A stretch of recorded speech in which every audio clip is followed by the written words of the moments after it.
You ask Tiger to solve. This deals with linear equations with one unknown. The final result is k equals -8. Let's solve it step by step. Simplify the expression. Break up the fraction. Find the greatest common factor of the numerator and denominator. Factor out and cancel the greatest common factor. Group all constants on the right side of the equation. Add 1 to both sides. Group like terms. Simplify the arithmetic.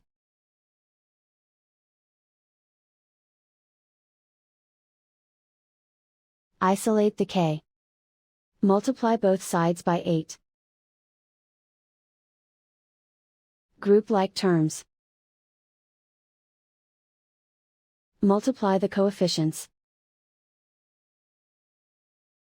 Simplify the fraction. Simplify the arithmetic. And so the final result is k equals -8.